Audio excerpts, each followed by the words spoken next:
ప్రధానమంత్రి నరేంద్ర మోదీ గారు 4,399 రోజులు ఈ రోజుకి పూర్తి చేసుకున్నారు.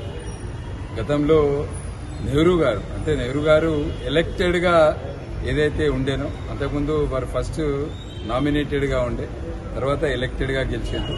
ఆ రికార్డుని ఈరోజు ప్రధానమంత్రి నరేంద్ర మోదీ గారు బద్దలు కొట్టారు.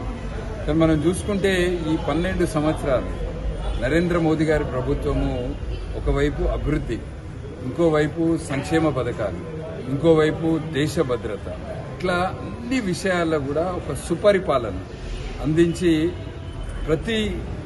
దేశంలో ఉన్న ప్రతి ఒక్కరికి కూడా ప్రభుత్వ ఫలాలు అందాలి.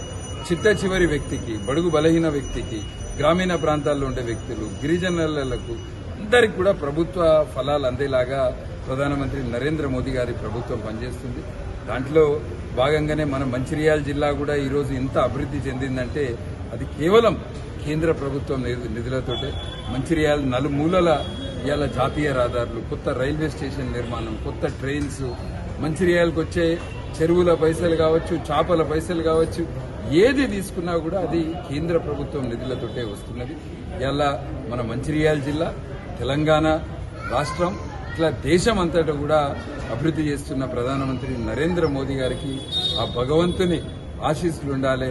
వారు ఇంకా రాబోయే రోజులలో ఇంకా కూడా వారు ఎక్కువ పనులు చేయాలి దేశ అభివృద్ధి కొరకని మేమందరం కూడా ఈరోజు ఇక్కడ ప్రత్యేక పూజలు మంచిర్యాల పట్టణంలోని విశ్వనాథ్ ఆలయంలో నిర్వహించబడ్డది. దీంట్లో పాల్గొన్న బీజేపీ కుటుంబ సభ్యులకు అందరికీ కూడా శుభాకాంక్షలు. అదేవిధంగా ప్రధానమంత్రి నరేంద్ర మోదీ గారు 12 సంవత్సరాలు పూర్తి చేసుకుని దేశ చరిత్రలోనే లాంగెస్ట్ సర్వింగ్ ప్రైమ్ మినిస్టర్ గా ఈరోజు ఆ రికార్డు నెలకొల్పినందుకు మనం అందరం కూడా మనం హర్షించాలి. మనం అందరం కూడా దాన్ని ఒక పండుగ వాతావరణంలో జరుపుకోవాల్సిందిగా అందరినీ కూడా కోరుతున్నాం.